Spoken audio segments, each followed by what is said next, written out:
International economic integration and institution.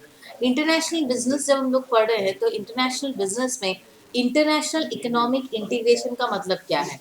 There are different economic institution, different countries है, different countries में different economic institutions है जिसको integrate करके ही हम लोग को इंटरनेशनल बिजनेस ऑपरेट करना है।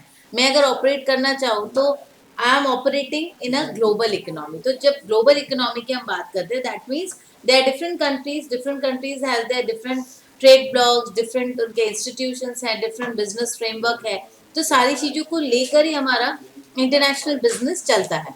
The international economic relations are governed by a variety of institutions and treaties which have boosted economic integration and erased barriers to trade, services and investment among nations। इसका मतलब क्या है? ये जो हमारा international economic relation है, हमारे business में एक इंस्टीट्यूशन चला रही हूँ, मेरा कोई बिजनेस है, सपोज XYZ कंपनी, मैं एक्सपोर्ट कर रही हूँ या इंपोर्ट कर रही हूँ विद बांग्लादेश, पाकिस्तान, कुछ किसी भी कंट्री के साथ। तो हमारे जो इंटरनेशनल रिलेशन है that are govern by variety of institution.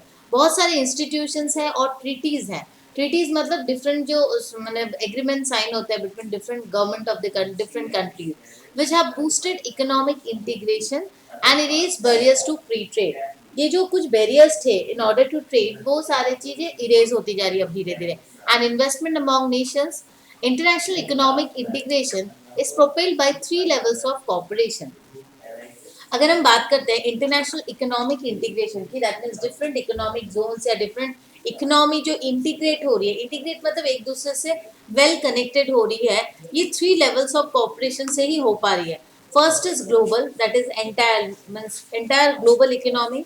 रीजनियल, अब देखा जाता है एक रीजन बेसिस होती है, suppose Asian countries, European countries, तो रीजन बेसिस। और कमोडिटी लेवल मतलब किस कमोडिटी को लेकर हम लोग डील कर रहे हैं। Global level cooperation occurs through international economic agreements or organization, example WTO. Regional level cooperation take place through common markets or union, example NAFTA. And commodity level cooperation take place through multilateral commodity cartels or agreement, example OPEC। मतलब different countries, जैसे तेल का अगर होता है तो वहाँ पे OPEC agreement is very useful। ये तेल related जो चीज़ है वो वहाँ पर देखेंगे, oil and petroleum energy consumption related जो चीजें हैं।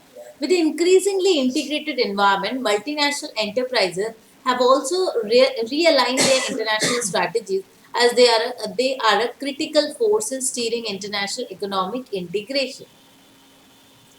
Now, international economic integration. Economic integration concerns removal of trade barriers or impediments between at least two participating nations and establishing and coordinating between them. Economic integration का main concern क्या होता है? Trade, जितने भी trade related barriers हैं या जो भी चीजें नुकसान कर रही है ट्रेड करने में, at least between the two country. Definitely international trade होगा तो वहाँ पे दो या दो से ज्यादा कंट्रीज का इन्वॉल्वमेंट होगा, तो ये कंट्रीज के बीच में कोई प्रॉब्लम ना हो कोऑर्डिनेशन में या कोई ट्रेड बैरियर्स ना हो, उसके लिए ये इकोनॉमिक को इंटीग्रेट किया गया है। Economic integration helps steer the world toward globalisation. The following forms of economic integration are implemented often. Free trade area involves country combination where the member nations remove trade barriers among themselves while retaining their freedom related to policy making vis-a-vis non-members country. Examples of free trade area include Latin American free trade agreement and north American free trade agreement. इसका मतलब क्या है? ये जो free trade area का concept जो हम लोग बोलते हैं कि एक्चुअली क्या है, ये एक स्पेसिफिक रीजन को लेकर है। वहाँ पे जो कंट्रीज इन्वॉल्व होते हैं इस फ्री ट्रेड एरिया के ट्रीटी में, उनके बीच में ट्रेड रिलेटेड कोई प्रॉब्लम्स नहीं आएगी, कोई बैरियर्स नहीं आएगी, वो आराम से एक दूसरे से फ्रीली ट्रेड कर सकते हैं। लेकिन इसका मतलब ये नहीं है कि मैं आपके कंट्री में किसी चीज में इंटरवेन करूँ कि नहीं आप पॉलिसी मेकिंग में ये इम्प्लीमेंट करो, ऐसा कुछ नहीं है।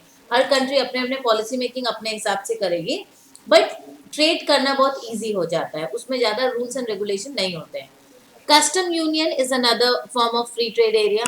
Custom union is identical to free trade area except that the member nations must pursue and conduct common external commercial relations like common tariff policies on imports from non-member nations. For example, of this form include the Caribbean Community and Common Market and the Central American Common Market.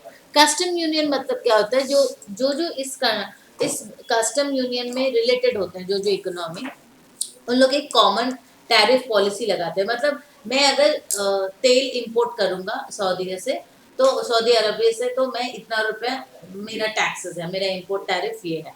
तो क्योंकि x Y Z ये तीन country custom union में treaty में sign किए हैं, तो तीनों ही एक जैसे टैक्सेस या एक जैसे इंपोर्ट टैरिफ एक्सपोर्ट का जो टैक्सेस हैं वो एक जैसे उन लोग चार्ज करेंगे।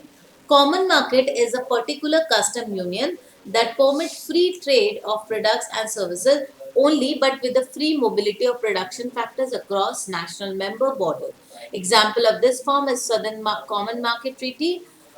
Economic union is a particular common market that unifies fiscal and monetary policies. Economic union एक particular common market है. The participants bring in a central authority for exercising control over this matter so that member nations become an enlarged entity. Political union requires participating nations to become one nation in a political and economic sense. This union involves establishing a common parliament and other political institution. Economic union में जो जो nations involve हैं उन लोग definitely physical और monetary related एक जैसी policies बनाते हैं या उनका कंट्रोल रहता है डिफरेंट मैटर्स को लेकर। और पॉलिटिकल यूनियन में डिफरेंट नेशन जब एक पॉलिटिकल एंटिटी में आ जाते हैं। The above form reflect economic integration between or among nations in a region. Global economic integration also takes place through multilateral cooperation in which nations who participate are bound by rules, responsibilities, or principles which are stipulated in commonly agreed agreements. Multilateral agreements promote worldwide economic exchanges.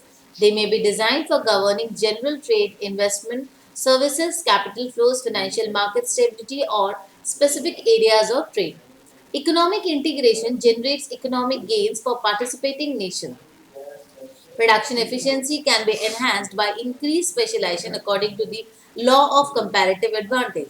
The increased market size increases economies of scale, which in turn elevates the level of production.